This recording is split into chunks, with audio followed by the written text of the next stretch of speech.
Hello, ladies and gentlemen. I hope you are well. Today, in this episode of I Can't Shut Up Unless You Tell Me To, we are going to be discussing Bloodborne, the titular, fast-paced action-adventure RPG by From Software. And I want to say that this is probably, I feel, like my favorite, old FromSoft game. Out of the Dark Souls franchise, the Sekiro franchise, all of that, everything that came out before, my first Soulsborne game, Elden Ring. This is my favorite, and honestly, I like this Bloodborne a lot in a lot of ways, more than Elden Ring. And I wanted to talk about it, and I wanted to give my review. Let's start with my journey. I started my journey in Yharnam with the saw, with the base saw cleaver. Perfectly serviceable weapon, and I decided early on that I was going to go for a strength build. For the first 40 levels, I didn't really, after I got everything, talked to Garnham, went to the Hunter's Dream, yada yada yada, I was just kind of grinding up some levels. My first goal was sort of to get my vigor and to get my endurance to level 20. That way, could take a few hits before it became a problem with bosses. This turned out to be a very good idea, because I was having some trouble. One of the hardest things I struggled with, especially getting on to Father Gascon, was learning how to parry. I didn't parry at all during Father Gascon's fight. I just learned his moveset well enough to when I could dodge away and when I was safe to hit him. And after beating him, which took an unbelievable amount of tries, I discovered, unfortunately, that the things get more expensive in the world the more bosses and the more times you beat it. And this was uncomfy, to say the least.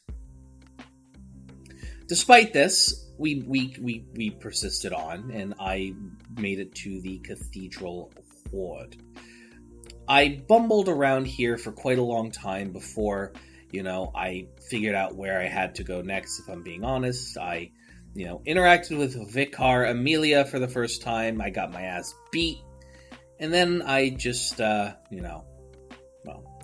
needless to say, things weren't super duper stellar. So I spent some time grinding. I, went around a lot, did my thing, And one of the things that I ended up doing was I ended up taking a detour to Old Yharnam. I killed the remainder of the powder kegs. My buddy Anthony was kind enough to inform me that if I don't harm any of the beasts, people are chill. And honestly, I might actually give that a shot next time around if I end up playing further New Game Plus, which I think I will, because I have beaten the game and I beat every boss at this point. Now all that's left is really just the Chalice dungeons, but that aside, it should be fun. I hop into Old Yharnam and we go through it, and I end up fighting and defeating the blood-starved beast. The poison from it wasn't actually too bad. It was a slow-moving poison. What I was really doing was being more cognizant of the boss itself, which wasn't terrible. After that was beat, I went back and was guided by friends on stream to fight the cleric beast, which I had not fought yet. I got a co-op NPC to come help me because I was just exploring through Yharnam, and then we ended up fighting the cleric beast together. Really made it not too bad of an issue. I would realize later when I was doing the Old Hunters DLC that was in fact a gigantic mistake. Why was it a gigantic mistake? Because the cleric beast's moveset was also what Lawrence in the DLC, Lawrence the First Vicar, would have, and needless to say, I was going to regret that decision a little bit. Meanwhile, we head back into Old Yharnam and keep filing through it. Perfectly fine and dandy, not terrible, no notes. that was until we that was at least until we got to the end of Old Yarnum, running through things and fought Dark Beast Pearl. That wasn't too hard either. I took, I think, literally one shot because I hired an NPC to do it with me, who I just saw like as a name, and I just thought, oh, that's cool. Let me hit it because I'm a new player, and I just hit things when I see them, and that was entertaining enough. At this point, I've beaten all of the bosses available to me at that point, and now it's just we're going backwards, so to say. This is the point where I go and I beat Vicar Amelia, touch Lawrence's skull, and then head towards one of the Forbidden Woods. The Forbidden Woods was an interesting experience. I ended up getting fucked up by Bob being one of the sucky monsters. Brain sucker, that's what they're called. Driven by wisdom not of this world, these fiends will seek to bound you in place and steal what's in your head, but who's to say this is not a good thing?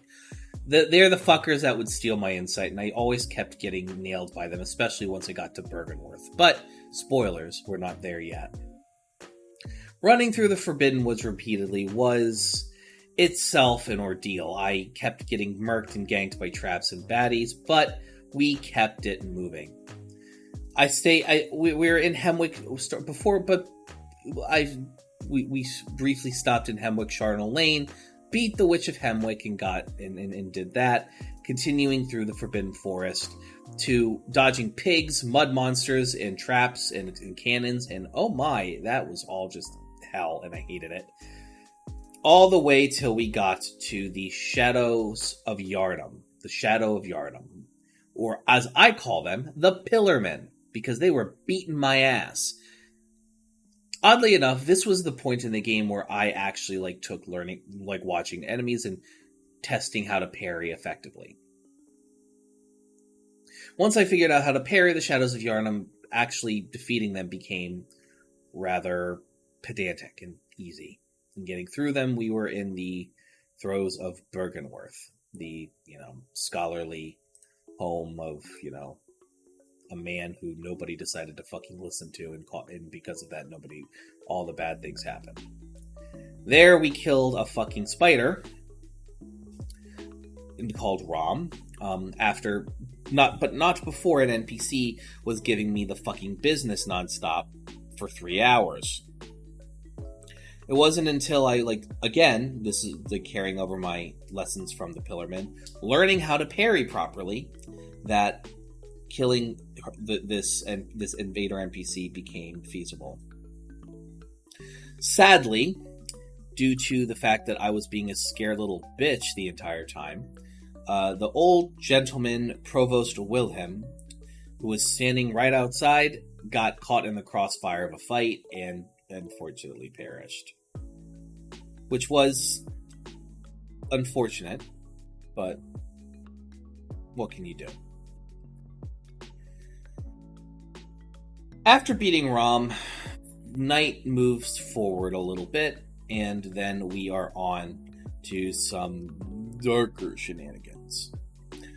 Earlier on in the game, I was kidnapped, unfortunately.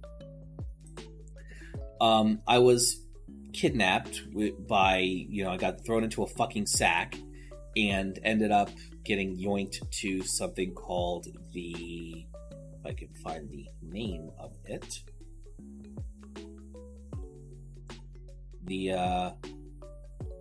It's not Yergul the Unseen Village. It's part of it, but it was the Hyperborean Jail, I believe it was called.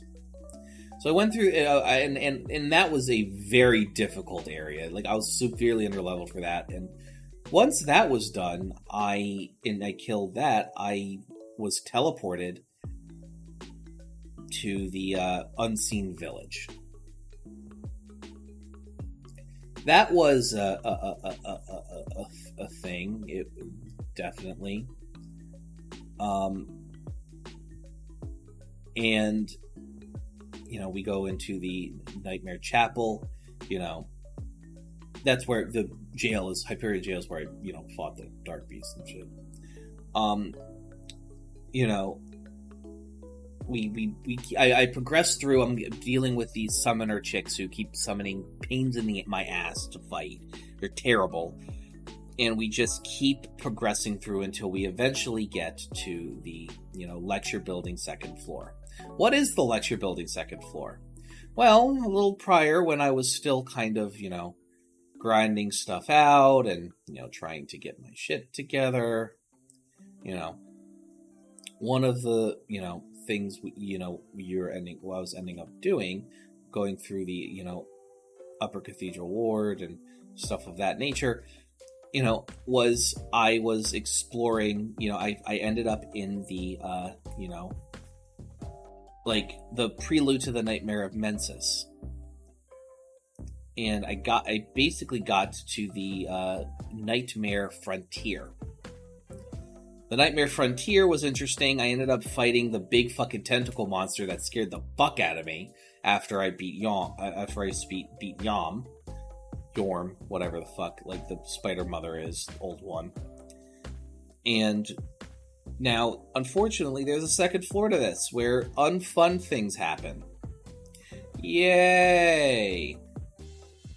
Unfortunately, the Nightmare of Mensis was a slow, progression. In the meantime, I had, the homies in chat, tell me how to get to Castle Canehurst. They taught me how to get to the Luminarium and fight the beast there, and that's all well and good. But, eventually through killing all of the other bosses and cleaning up a little bit, it basically allowed me to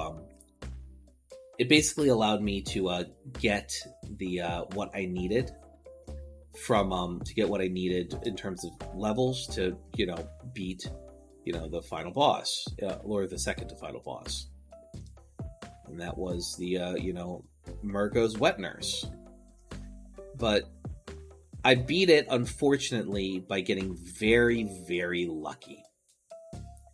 Very lucky. Very, very lucky. And I ended up beating it without it ever turning on its shadow form, and I ended up just kiting it and hitting it repeatedly until I beat it. Anthony was baffled at the amount of luck I had from that, which I was very happy about. Now we're getting to the end of the game, and I still have an entire bunch of DLCs that I have to do. I still haven't gone around and beaten like Logarius yet. I still, hadn't beaten, what was there called? I still hadn't beaten, the old one in the bottom of, like the old one at the Altar of Despair. I still had some work to do. And I still had an entire DLC, so I just spent some time cleaning up. We killed Logarius. We met the Vile Blood Queen. We finished Arthur's quest line around it. Brought the Writhing Flesh to the Altar of Despair. Beat the old one there. Brought the Vile Blood Queen back to life, and then picked up corresponding ruins. That's all well and good. The hard part came with the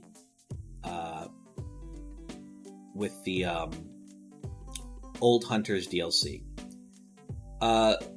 Ludwig was beating the dog shit out of me. It took a long time for me to learn his, moveset well enough to be able to get around him. But once I figured out how to get through his first phase, his second phase actually was much easier, simply because the moves were significantly better telegraphed comparatively. I beat Ludwig, talked to his head, blah blah blah, and it's all well and good. We go through the rest of the prison connected to the bodies, all the bodies and stuff, and we head up the lift, ending up what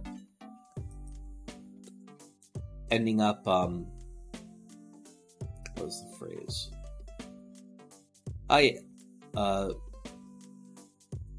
Ending up upstairs into the research hall. The research hall was unnerving, to say the least. 0 out of 10 would not recommend. What happened next was quite the interesting boss gauntlet. I was able to, effectively, get to, unlock the skips, get everything taken care of, kill the living failures. The living failures actually weren't that hard. I had to swap over to my saw instead of the whirligig, which at this point in the game has kind of become my main weapon, because while the saw definitely was good, I definitely loved the amount of damage and the fuck you poise damage of the whirligig, and it also made fighting, even its, untricked form was, it's still fast enough that I was able to beat unbelievably fast enemies with it. One of which being Maria, Lady of the Clock Tower, after I beat the living failures, despite the living failures, missile bullshit. Maria was actually, I think Maria just was kind of just, all of my experience with fighting hunters up until this point kind of really helped me with it, and thankfully her stuff was telegraphed enough that even if it was a giant fuck you move, once I had seen it once, I knew what to look out for. Her third phase was definitely difficult, but I was able to do it, and it was very fun. And while that was definitely I feel one of the hardest fights in the game, probably the second hardest fight in the game in my opinion, that was nothing from what to come. I regard the fishing village as a hellish shithole that deserved to be burned down. The fishmen, the giants, the wizards sending out homing missiles, all of them can fuck off. And I hated them. It was at this point I got hit with such a wall with with things that I just ended up just going, I ended up just going to go grind. To be clear, this was the moment that I Googled how to beat Logariat, how to finish Arthur's Quest, and I was reminded of the great one that I had unlocked earlier on after beating, the celestial beings. That this was the moment I went back under the wiki and started Googling shit, because I was still exploring. I was still trying to get to the Orphan of Kos, fight the Orphan of Kos, lost to the Orphan of Kos a lot. So I was just exploring and shit, and I was just trying to clean up as many gaps as I could left in the game. And then, oddly enough, we get through the entirety of it. I get invaded by this cocksucker all throughout the time. For some reason, Anthony tells me that he is if I kill if I got the key to the dude's cell who kept invading me, if I kill him, he'll just, spawn nonstop. But, then when I was looking at the wiki on it, it said that if you kill him, he'll just, all of his spawn points will just drop, the items that he the pieces of his armor. I was like, what? Okay, whatever. I don't know. Maybe if it's been in Anthony's defense, it's been a hot minute since he last played, so he probably mixed the two up or something. Who knows? Then I started throwing my head against the Orphan of Kos. It kept beating my ass, but then at some point, you know how in a FromSoft game, you're struggling, but then you'll sort of find some level of zen, and you beat the boss with the greatest of ease. The funniest thing for me is that this zen came to me out of nowhere when I was talking to Amy, or otherwise known as Don't Uwu My Owo on Twitch, and my moderator, Desert Dust. And we were chit-chatting about, Kick, and we were talking about, the streaming platform Kick, and,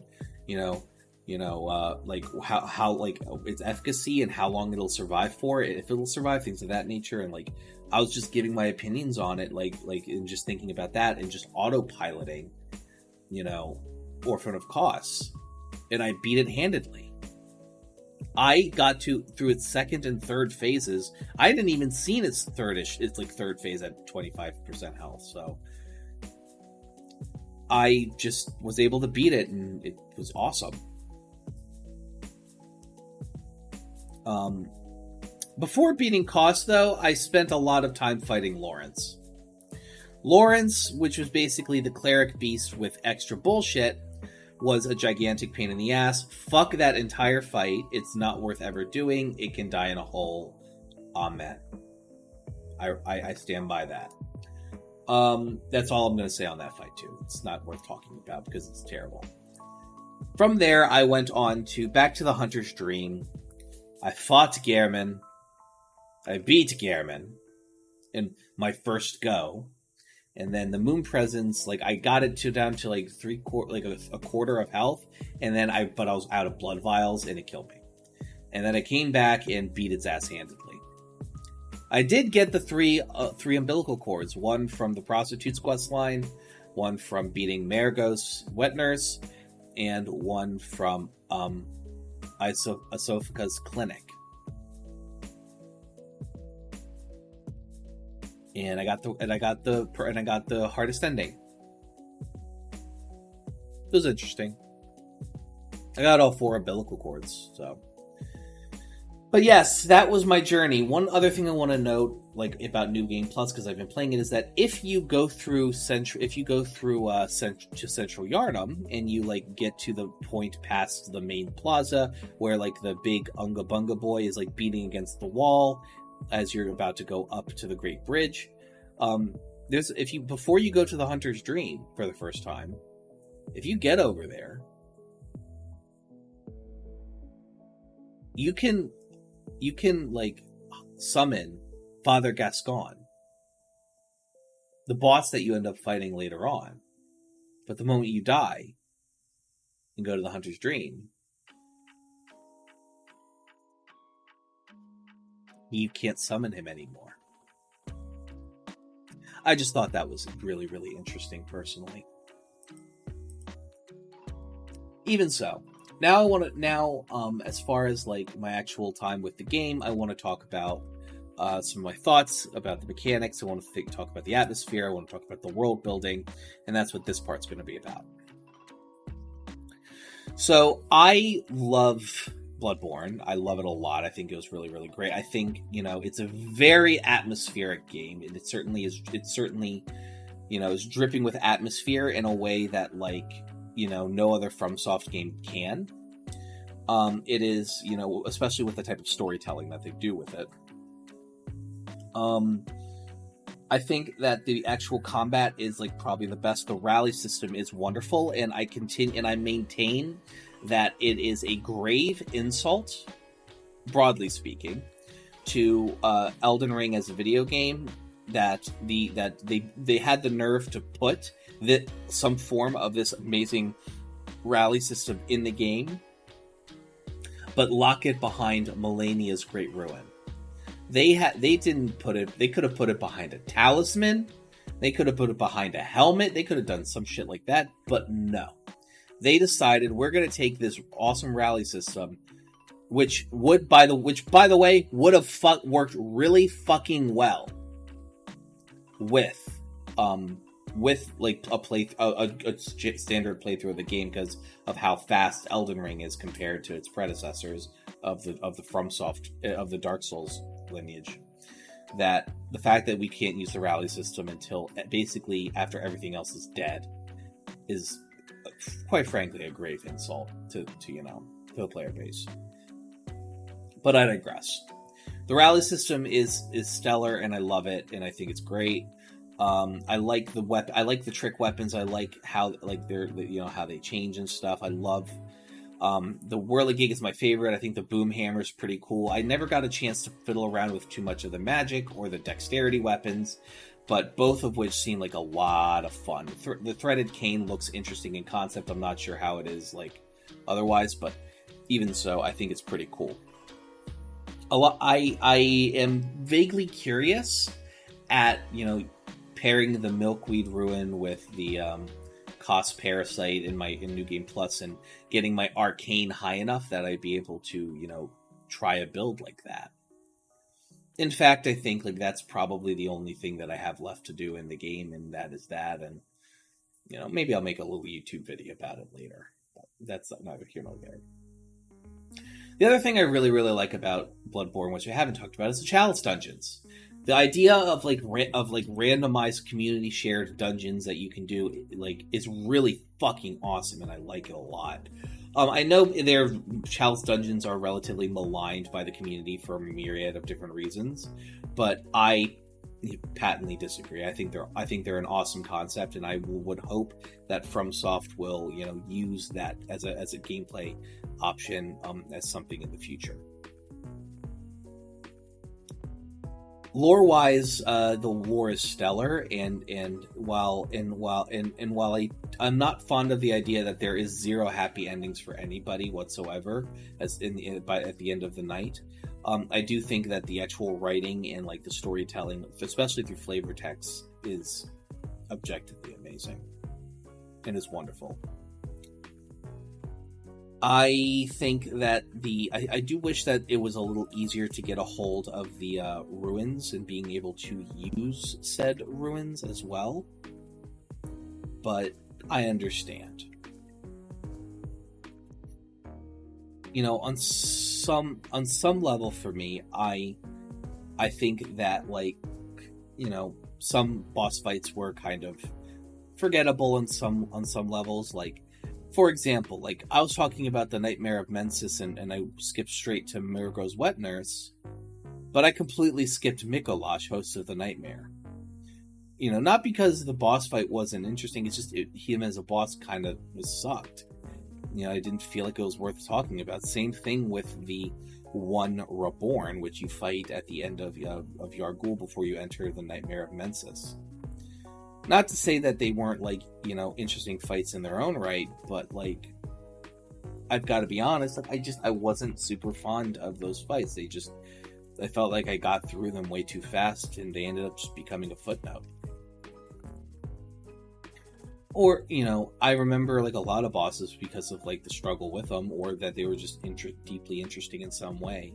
Just a giant flesh monster and a shit-talking douchebag who runs a lot isn't super compelling. At least, that's my personal opinion. And that's part of the reason why I didn't mention them during my talk-through initially. I really like the strength weapons. It bums me out that the Whirligig is only available after you beat Vicar Amelia, but I understand. It is a very powerful weapon in its own right, and that is the whole thing. I will say, if you wanted to be the type of person who wanted to level up every single weapon, I will say that it is probably more feasible to do that in Bloodborne than any other FromSoft game, really. Except maybe Sekiro, but Sekiro is so different from other FromSoft games that it's, aside from a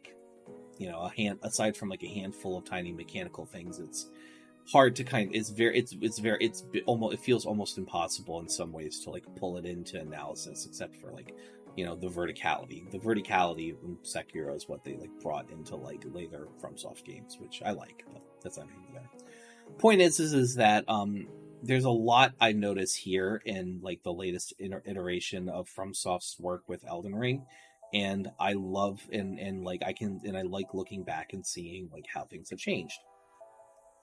And how what they kept, what they didn't keep, what they probably should have kept, in my personal opinion. But either way, as far as the DLC goes, it felt a little railroady in some way, but it almost didn't feel long enough. But compared to but when comparing, the size of a DLC like Old Hunters to something like, Dark Souls 3.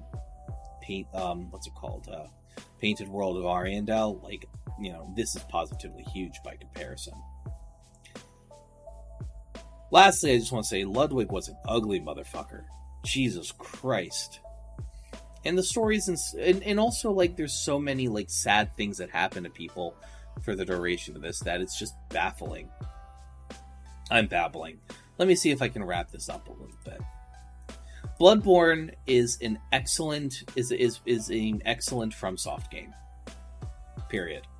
You know, it's like I think it is. I understand now why so many people want a sequel. Why so many people even just want a remaster. It's necessary, and not having that is, you know, like I don't know what's going on between FromSoft and Sony where they can't make a remaster happen, but if I'm being honest, that would like I'm so in love with this game that being able to play it again like in a remastered form with, you know, better, you know, quality of life improvements, similar to the Dark Souls remaster that I'm currently playing through right now, which I will be using as the basis of the next review I do from FromSoft game. I you know, it's well overdue, and I would pay for a PS5 for that. Regardless, ladies and gentlemen, thank you so very much for joining me. Bloodborne is, I think, one of the best games I've played in recent memory, and I understand its cult fan base, and I think it deserves a sequel, or at least a remaster, just as much as everybody else.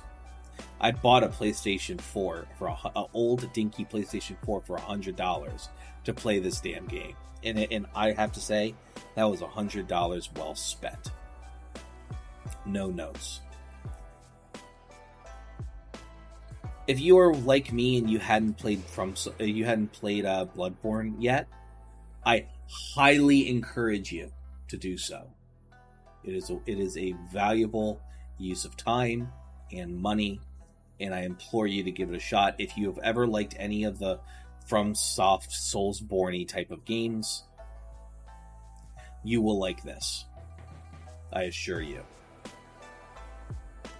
Ladies and gentlemen, thank you so very much for joining me today here on I Can't Shut Up Unless You Tell Me To. This has been my review of Bloodborne. I loved it. It was great. My experience I will remember for a long time, and I will be holding a lot of the combat in future FromSoft games to this standard. Have a wonderful rest of your Thursday. I'll see you guys next time.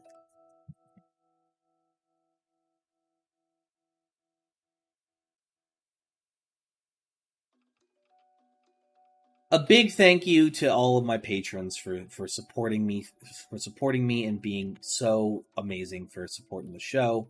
We have a brand new update now. Granted, this episode will be coming out a week from when it's recorded, which is fine. It's absolutely fine.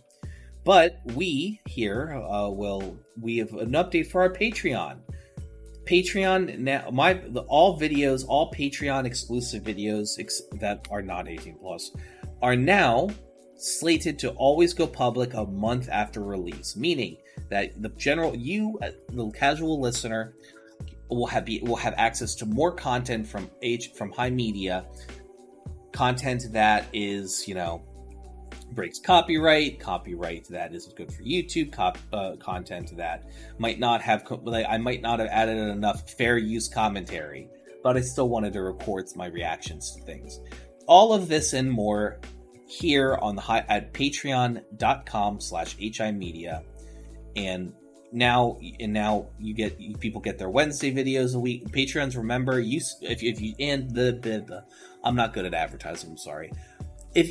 If you are so kind to become a patron, you get to see videos released here on YouTube a week early, and you get to see the Patreon exclusives a month early, comparatively.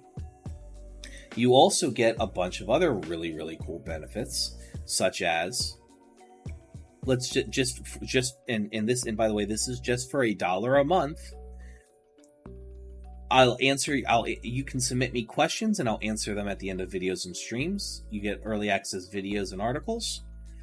You get exclusive posts. You get an exclusive role on my Discord with a corresponding tier level. Expanded permissions on our Discord server. End of stream shoutouts. Name at the end of YouTube videos. State of the brand and monthly updates. Patreon only Discord chat and voice. You get 3 extra raffle tickets and an end of the year thank you gift, where if you've been a patron for 12 months, you know, I have a bunch of gifts. I have gifts and stuff planned that I send out in December for Christmas for people who had been up until that point members for 12 months or more. There's a 7-day free trial, and everything and part of that free trial is everything of that is included. So please consider joining and support the show. I'd really, really appreciate it. Have a wonderful rest of your day. I appreciate you. I appreciate your listenership. Please go play Bloodborne. It really is a good fucking game. And if you have already played Bloodborne, let me know if you agree or disagree with some of my takes down in the comments. I hope you have a wonderful rest of your day, and I'll catch y'all on the flip. Toodles.